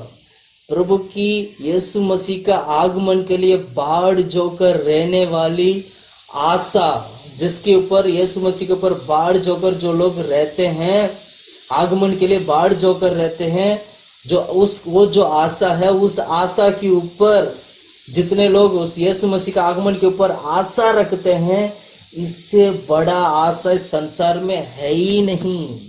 इसका मतलब यही हुआ। इसका मतलब, कहने का मतलब ये है, संसार में बेहतरीन आशा क्या है करके अगर आप मेरे से पूछें तो मैं ये बोलूंगा कि यीशु मसीह का आगमन के ऊपर आशा रखने से, आशा जो रखते हैं, उस आशा से बढ़कर और कोई आशा संसार में है ही नहीं। बेहतरीन आशा नहीं है। अगर आपकी बेहतरीन आशा अगर आप पाना चाहते हैं तो वो यही है, इस वक्त केवल प्रभु यीशु मसीह का आगमन के ऊपर आशा रखना। हालेलुया। इससे बेहतरीन आशा कुछ नहीं है संसार में। अनंत काल की आशा, अनंत काल की शांति कैसे मिला? अनुग्रह से। वचन देखो कितना क्लियरली हम लोगों को आत्मा की द्वारा परमेश्वर हमें देते हैं। एक और बात भी मैं कहना चाहता हूँ, परमेश्वर झूठ नहीं बोलते हैं। परमेश्वर जैसे वायदा किए हैं उस वायदा के अनुसार प्रभु अपना कार्य करते हैं। इसको भी मैं याद दिलाना चाहता हूँ। इब्रानियों की किताब 6 अध्याय 18 और 16 वचन अगर आप पढ़ोगे, पढ़िएगा 6 अध्याय 18 और 16 वचन पढ़ो। ताकि दो बेबदल बातों के द्वारा जिनके विषय में परमेश्वर का झूठ ठहरना अनहोना है, झूठ ठहरना, परमेश्वर का झूठ ठहरना अनहोना है, दृढ़ता से हमारा ढाढ़स बांध जाए, दृढ़ता से हमारे ढाढ़स बंध जाए, जो शरण लेने की इसलिए दौड़े हैं, कि उस आशा को जो सामने रखी हुई है जो आशा को उस आशा को जो सामने रखी हुई है उसको प्राप्त करें। परमेश्वर झूठ नहीं बोलते हैं, उन्होंने कहा तो करेंगे। मैं यीशु के बारे में कहना चाहता हूं, यीशु मसीह ने जैसे कहा था वैसे ही आज तक अभी तक हुआ है और अभी भी हो रहा है और आने वाला समय पर भी होगा। इसको बोलते हैं परमेश्वर के ऊपर आशा रखने से हमारे जीवन बचना। अगर आप इस संसार से अपनी आत्मा को बचाना चाहते हैं, अपना जीवन को बचाना चाहते हैं, तो मैं आपको कहना चाहता हूँ इस संसार में यीशु के अलावा और कोई व्यक्ति नहीं है जो आपको बचा सके। मैं कहना चाहता हूँ इस संसार में परमेश्वर के अलावा, यीशु के अलावा कोई भी आपका जीवन को बचा नहीं सकते हैं, कोई भी आपकी आत्मा को बचा नहीं सकते हैं। मंत्र तंत्र से बचाने वाला केवल एक ही है, वो है यीशु मसीह। सारा बीमारी से छुड़ाकर आपको स्वर्ग लेके जाने वाला एक ही व्यक्ति है, वो है यीशु मसीह। प्रिय भाइयों, बेटा बेटी, मैं आपके लिए कहना चाहता हूँ, मैं आपके लिए बताना चाहता हूँ, यीशु के अलावा हमारे लिए मार्ग नहीं है। अभी इसी वक्त मान लो, अपनी पापों को इकरार करो, अपनी गलतियों को मान लो, सारा गलतियों को छोड़कर यीशु के पीछे अभी इसी वक्त निकल जाओ। सारा गलतियों को फेंक दो उठाकर, सारा नौकरियां को फेंक दो, सारे कामों को फेंक दो, सभी चीजों को छोड़कर यीशु के पीछे चलने वाले बन जाओ, यीशु के पीछे जाने वाले बनो। सारे पापों को दुनियादारी छोड़ दो, पापों को छोड़ दो। आज ही अभी इसी वक्त प्रभु के पास चलिए। क्यों? क्योंकि आशा को पूरा करने वाला परमेश्वर है हमारा, जो वह है यीशु मसीह। आपका जीवन बदलना है, मैं दोबारा कहता हूं, आपका जीवन बदलना है तो यीशु के अलावा और कोई मार्ग नहीं है। मैं ये भी कहता हूं, परमेश्वर आपको बचाना चाहते हैं, परमेश्वर आपको छुड़ाना चाहते हैं, परमेश्वर आपको मोल ले लिया है, प्रभु आपके ऊपर प्यार करते हैं, परमेश्वर आपको चुनना चाहते हैं, परमेश्वर आपको अपने राज में, अपने सिंहासन में वो आपको, परमेश्वर आपके साथ वो बैठना चाहते हैं। परमेश्वर अपने प्रेम को आपको बांटना चाहते हैं, पिता की प्रेम को परमेश्वर आपको बांटना चाहते हैं। Hallelujah, hallelujah. इसलिए हमारी आशा व्यर्थ नहीं जाएगा। हमारी आशा क्या नहीं होगा? व्यर्थ नहीं जाएगा। एक वचन में पढ़ाना चाहता हूं, पहला यूहन्ना की किताब 3 अध्याय 3 वचन। पहला यूहन्ना की किताब 3 अध्याय 3 वचन। और जो कोई उस पर ये आशा रखता है, जो कोई उस पर ये आशा रखता है, वो अपने आप को वैसा ही पवित्र करता है, वैसा ही पवित्र करता है, जैसा वो पवित्र है, जैसे वो पवित्र है। क्या आप यीशु मसीह के ऊपर आशा रखते हैं? जैसे वे पवित्र है वैसे तुम भी पवित्र होने के लिए क्या प्रभु यीशु मसीह के ऊपर आशा रखते हो? जैसे वो पवित्र परमेश्वर है वैसे तुम भी पवित्र बनने के लिए, इसको बोलते हैं प्रभु की अनुग्रह। जो प्रभु की अनुग्रह की द्वारा जो आशा हमें मिला है। Hallelujah, hallelujah, hallelujah. हमने 2 बात देखा था अभी आज। एक है बाढ़ जोकर रहना, दूसरा है धन्य आशा, जो आनंद काल की आशा है, जिस आशा के ऊपर हम क्या करते हैं? भरोसा रखते हैं, विश्वास करते हैं और आशा में प्रतिदिन बढ़ते जाते हैं, जो पवित्र आत्मा की द्वारा हमारी आशा बढ़ता है। Hallelujah, hallelujah. अगला है, तीसरा पॉइंट ये है महिमा में बदलना। महिमा में कैसे बदला जाएगा? अय्यूब के बारे में आप पढ़िएगा। अय्यूब क्या कहता है, जब मैं परमेश्वर से मिलूंगा, तो प्रभु से मिलने के बारे में अय्यूब क्या कहता है। अब पढ़िएगा अय्यूब की किताब 19वां अध्याय 26 से लेके 27 तक का वचन हम पढ़ते हैं। अय्यूब की किताब 19 अध्याय 26 से लेके 27 तक। और अपनी काल के इस प्रकार नष्ट हो जाने के बाद भी मैं शरीर में होकर परमेश्वर का दर्शन पाऊंगा। मैं परमेश्वर का दर्शन पाऊंगा मतलब उसका इतना नष्ट हो चुका था, काल उसका जीवन इतना बर्बाद हो चुका है, अय्यूब का जीवन इतना बुरी तरीके से नष्ट हो चुका है, उसकी शरीर की काल हड्डी सब कुछ इतना खत्म हो चुका है, नष्ट हो चुका है, फिर भी वो कहता है कि मैं परमेश्वर के ऊपर भरोसा रखूंगा, मैं उनसे मिलूंगा। पढ़ो उस वचन को दोबारा 26। और अपनी काल के इस प्रकार नष्ट होने के बाद भी नष्ट होने के बाद भी मैं शरीर में होकर परमेश्वर का दर्शन पाऊंगा। परमेश्वर की दर्शन पाऊंगा शरीर में होकर। शरीर नष्ट हो गया फिर भी कहता है मैं शरीर में होकर प्रभु की दर्शन पाऊंगा। 25वां वचन पढ़ना। मुझे तो निश्चय है कि मेरा छुड़ाने वाला जीवित है।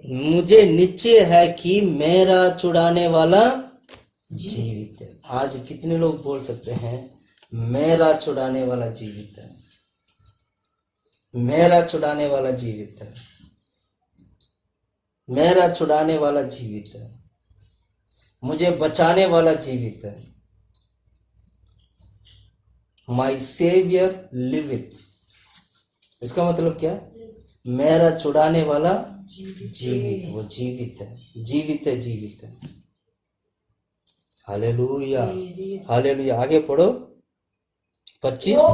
और वो अंत में पृथ्वी पर खड़ा होगा और वो अपनी काल के इस प्रकार नष्ट होने जाने के बाद भी शरीर में होकर परमेश्वर का दर्शन पाऊंगा। 27 वचन। उसका दर्शन मैं आप अपनी आंखों से अपने लिए करूंगा और कोई दूसरा नहीं। यद्यपि मेरा हृदय अंदर ही अंदर चूर चूर हो जाए, चूर चूर भी हो जाए, तब भी मुझ में तो धर्म और मूल पाया जाता है। Hallelujah, hallelujah, hallelujah. हालेलुया। अय्यूब की तरह हमारे जीवन में आशा होना चाहिए। अय्यूब की तरह हमारे जीवन में परमेश्वर के ऊपर विश्वास होना चाहिए। अय्यूब की तरह हमारे जीवन में यीशु मसीह के ऊपर विश्वास होना चाहिए। अय्यूब का विश्वास देखिएगा, अय्यूब का भरोसा देखिए, उसकी आशा देखिए, वो किस प्रकार परमेश्वर के बारे में कहते हैं। बल्कि उसका जीवन पूरा नाश हो चुका है, बल्कि उसका शरीर पूरा नष्ट हो चुका है, फिर भी वो कहता है मैं परमेश्वर को इसी शरीर में प्रभु को देखूंगा, शरीर में देखूंगा। यह कौन सी शरीर की बात कहता है? ये तो नाश होने वाला शरीर है। मैं महिमा की शरीर पाऊंगा तब मैं प्रभु को देखूंगा। इसका मतलब ये हुआ। इसलिए मैं क्या कहना चाहता हूं, परमेश्वर जब प्रकट होगा और महिमा से भरा हुआ परमेश्वर महिमा के साथ प्रकट होगा। इसको हमेशा ध्यान रखना आप लोग। महिमा के साथ, महिमा से भरा हुआ। जब भी यीशु मसीह प्रकट होंगे महिमा के साथ प्रकट होंगे। मत्ती का सुसमाचार 16-27 वचन पढ़ो। मत्ती का सुसमाचार 16 अध्याय 27वां वचन पढ़ो। मत्ती का सुसमाचार 16 अध्याय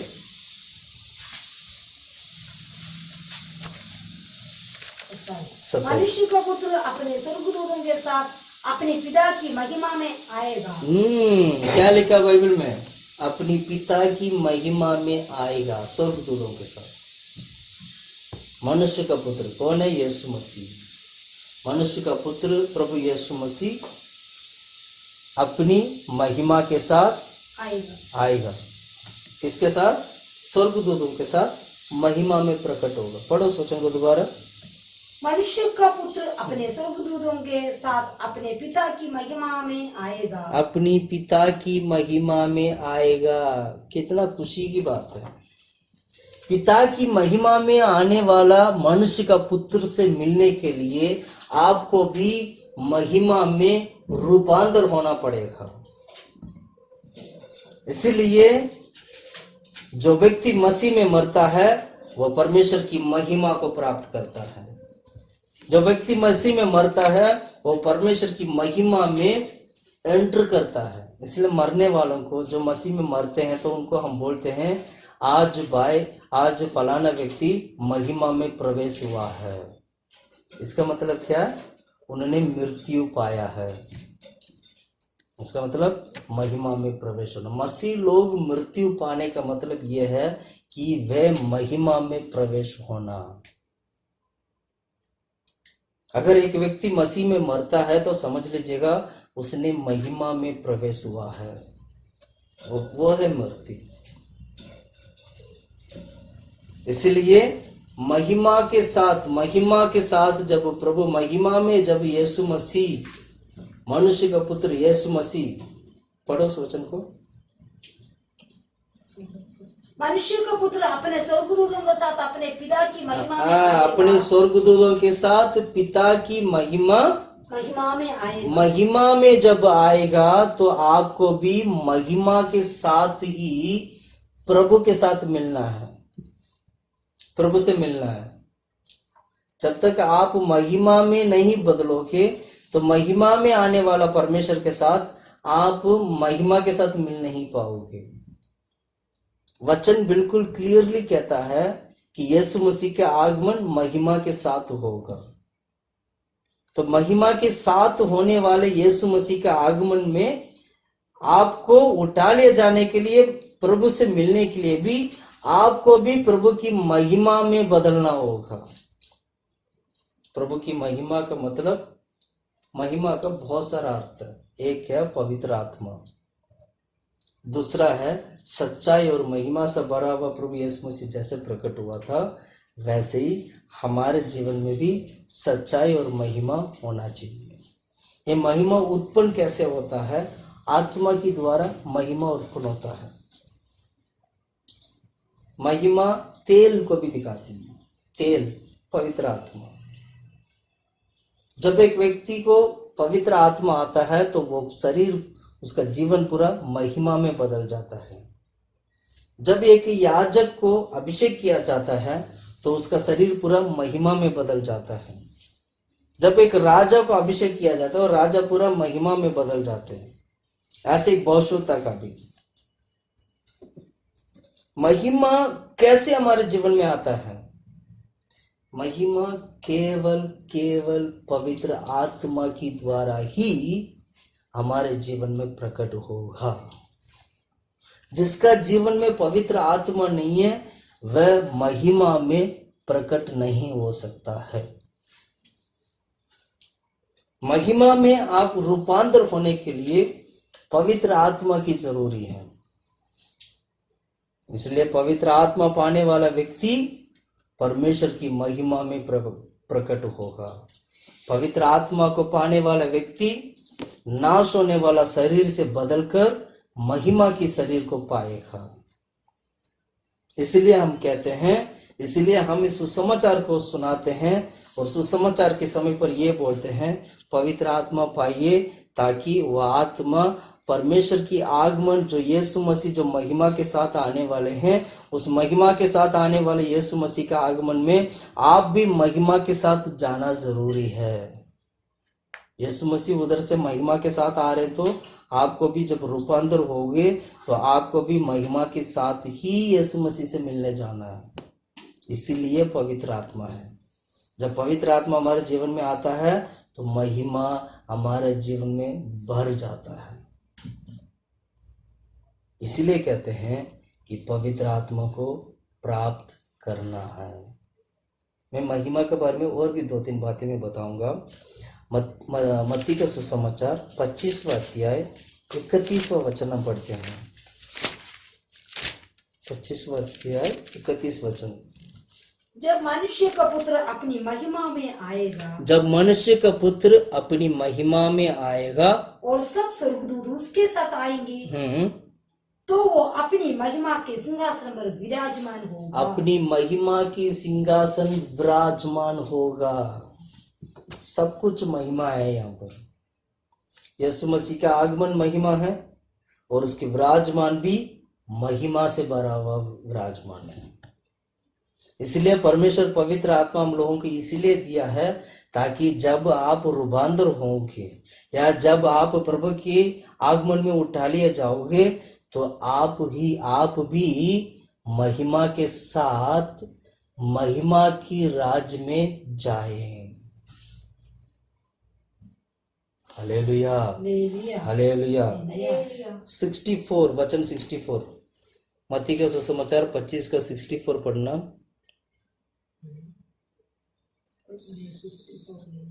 64 है नहीं, एक मिनट रुकिए, 64 नहीं है, सॉरी।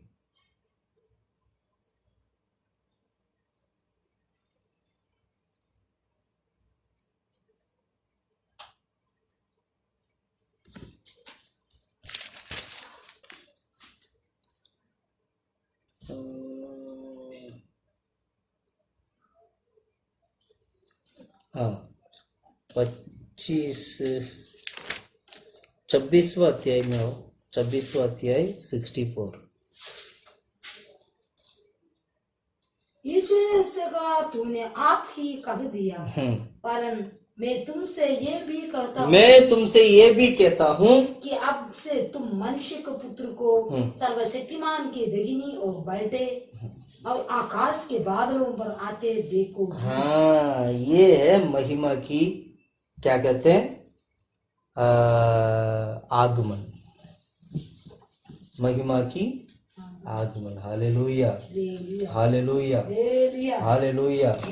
एक और वचन मैं पढ़ाना चाहता हूँ, मत्ती के सुसमाचार 8वां अध्याय 38 वचन।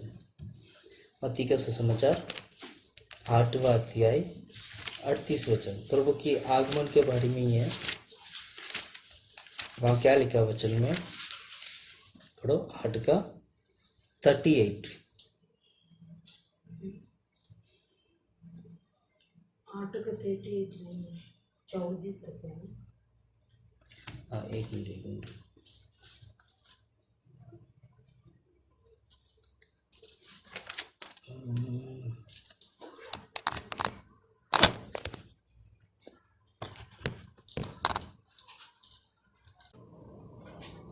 सॉरी, एक मिनट रुको। मरकुस की किताब 8 का 38 है। मरकुस की किताब 8 का 38। जो कोई व्यभिचारी और पापी जाति के बीच मुझसे और मेरी बातों से लज्जाएगा, मेरी बातों से लज्जाएगा, मनुष्य का पुत्र भी जब वो पवित्र दूतों के साथ अपने पिता की मनुष्य का पुत्र भी पवित्र दूतों के साथ अपनी पिता की महिमा सहित आएगा, उससे भी ले जाएगा। उससे भी क्या करेगा, ले जाएगा। व्यभिचार पाप करने वाला हर एक व्यक्ति परमेश्वर की आगमन में लज्जाए जाएंगे। क्यों? ये पापी लोग प्रभु की राज में उठा लिया ना जाने की वजह से महिमा से भरा हुआ परमेश्वर अपनी कलीसिया को जब उठा लिया जाएंगे तब ये पापी लोग लज्जाया जाएगा। Hallelujah, hallelujah, hallelujah. इस महिमा के बारे में शैतान बहुत ही मतलब तेजी से कार्य करता है। एक बात को आपको सीखना जरूरी है, शैतान भी महिमा को मतलब ये महिमा अन्य जाति लोगों के बीच में नहीं जाना चाहिए करके शैतान बहुत ही तेजी से कार्य करता है। ये महिमा को ना देखने के लिए शैतान ने संसार की लोगों की आंखों को अंधे कर दिया। मैं एक वचन पढ़ाना चाहता हूँ, 2 कोरिन्थियों की किताब 4 से लेकर 6 तक का वचन आप पढ़ोगे, वहां पर आपको पढ़ने को मिलेगा। शैतान ने लोगों की आंखों को अंधे कर रखा है जो परमेश्वर की महिमा को ना देखे करके। इसलिए कि परमेश्वर ही है जिसने कहा अंधकार में से ज्योति चमके, अंधकार में से ज्योति चमके, और वही हमारे हृदय में चमका, और वही हमारे हृदय में चमका। परमेश्वर की महिमा की पहचान की ज्योति, परमेश्वर की महिमा की पहचानने की ज्योति, पहचानने की ज्योति यीशु मसीह के चेहरे से प्रकाश हो। यीशु मसीह का चेहरे से प्रकाश हो। वचन बहुत ही क्लियर है, बहुत ही क्लियर है। और आगे पढ़ो, इसके आगे पढ़ो। परंतु हमारे पास वो धन मिट्टी के बर्तनों में रखा है। वो धन जो सुसमाचार जो वो मिट्टी के बर्तन में रखा है, कि ये असीम सामर्थ हमारी ओर से नहीं पर परमेश्वर ही की ओर से ठहरे। हम चारों ओर क्लेश तो भोगते हैं पर संकट में भी नहीं पड़ते, निरुपाय तो है पर निराशा नहीं होते, सताए तो जाते पर त्यागे नहीं जाते, गिराए तो जाते पर नष्ट नहीं होते। हम यीशु की मृत्यु के अपने देह में हर समय लिए फिरते हैं कि यीशु की जीवन भी हमारी देह में प्रकट हो। देखा। और आगे, क्योंकि हम जीते जी सर्वदा यीशु के कारण मृत्यु के हाथ में सौंपे जाते हैं कि यीशु का जीवन भी हमारे मरणहार शरीर में प्रकट हो। इस प्रकार मृत्यु तो हम पर प्रभाव डालती है, जीवन तुम पर। बस हालेलुया, हालेलुया। इस सच्चाई को ना देखने के लिए, इस महिमा को ना देखने के लिए शैतान क्या करता है? लोगों की आंखों को अंधे कर दिया, उनकी नजर को अंधे कर दिया। प्रिय भाइयों बहनों, मैं कहना चाहता हूँ, ये महिमा जो है आपको देखना चाहिए, इस महिमा को आपको देखना चाहिए, इस महिमा को आपको पाना चाहिए, क्योंकि परमेश्वर महिमा में प्रकट होगा। प्रभु कैसे प्रकट होंगे? महिमा में प्रकट होंगे। इस महिमा को ना देखने के लिए, इस महिमा को ना पहचानने के लिए शैतान हमारे बीच में बहुत ही तेजी से काम करता है। उस शैतान को नाश करने के लिए, शैतान से जीतने के लिए प्रिय भाई और बहनों, पवित्र आत्मा में बने रहिएगा, पवित्र आत्मा में बने रहिए। यीशु के नाम से शैतान को हराइए, वचन से शैतान को हराइए, यीशु के लहू से शैतान को हराइए। Hallelujah, hallelujah. कोलोसी की किताब 3:4 वचन हम पढ़ते हैं। 3:4 कोलोसी की किताब 3:4। अब हम जल्दी खत्म करते हैं। जब मसीह जो हमारा जीवन है प्रकट होगा, जब मसीह हमारा जीवन है प्रकट होगा, तब तुम भी इसके साथ महिमा सहित प्रकट किया जाओगे। देखा, तुम भी महिमा सहित प्रकट किया जाओगे। ऑलरेडी परमेश्वर महिमा के साथ प्रकट होगा और तुम भी महिमा के साथ प्रकट होंगे। पहला पतरस की किताब 1 अध्याय 7वां वचन पढ़ते हैं। पहला पतरस की किताब 1 अध्याय 7वां वचन पढ़ो।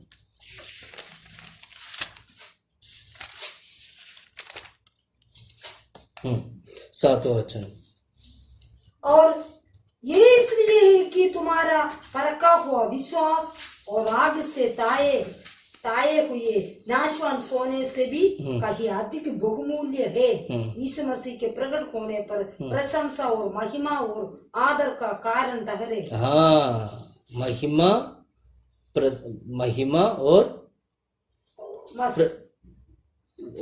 और आदर का कारण ठहरे। प्रशंसा भी है, 3 चीजें, प्रशंसा और महिमा और आदर का कारण ठहरे। हालेलुया। प्रिय भाइयों बहनों, मैं कहना चाहता हूँ, इतना दिनों से हम लोग परमेश्वर के अनुग्रह के बारे में हमने ध्यान किया है। प्रभु के अनुग्रह में हमें बहुत कुछ हमें सिखाया है, परमेश्वर के अनुग्रह हमें बहुत कुछ हम लोगों को दिया है। मैं कहना चाहता हूँ, ये आखिरी जो हमने देखा है, परमेश्वर की प्रभु का बाढ़, प्रभु के आगमन के लिए बाढ़ जो कर रहना और परमेश्वर की ऊपर धन्य आशा रखना, अनंत काल की आशा रखना और महिमा के साथ परमेश्वर जब प्रकट होंगे तो हम भी महिमा के साथ प्रकट होने के लिए ये सारा चीज में एक ही चीज है, वो है प्रभु की अनुग्रह। अनुग्रह की द्वारा परमेश्वर ने हमें बाढ़ जोकर रहने का सच्चाई दिया है। उसी अनुग्रह की द्वारा हमें परमेश्वर ने आशा दिया है। उसी अनुग्रह की द्वारा परमेश्वर ने हमें महिमा दिया है, यानी पवित्र आत्मा की द्वारा हम प्रभु की अनुग्रह को प्राप्त करते हैं। Hallelujah, hallelujah. इसलिए मैं कहना चाहता हूँ हम प्रभु की अनुग्रह को पाने वाला व्यक्ति बने। परमेश्वर अनुग्रह को हर एक व्यक्ति के लिए रखा किया है, हर एक व्यक्ति। इसलिए एक व्यक्ति जब उद्धार पाता है तो वह अनुग्रह की द्वारा उद्धार पाता है। इसलिए हमें अनुग्रह में बढ़ने के लिए, अनुग्रह में चलने के लिए, अनुग्रह में आगे की ओर बढ़ने के लिए प्रभु हम सबको मदद करना चाहिए। आइए हम सब लोग घुटने में बैठते हैं, हम प्रार्थना करते हैं। परमेश्वर इन दिनों में वचन की द्वारा हमसे बात किया है, परमेश्वर इन दिनों में सच्चाई को सीखने के लिए मदद किया है। जितने भी लोग वचन को सुनते हैं, जितने भी लोग वचन को सीखते हैं, इस वचन के अनुसार चलने के लिए भी प्रभु सभी को मदद करना चाहिए। आइए हम सब लोग मिलकर हम प्रार्थना करते हैं। हालेलुया, आमीन परमेश्वर, आमीन प्रभु। हम तारीफ करते हैं प्रभु। हालेलुया। हम देश से तार में बना तब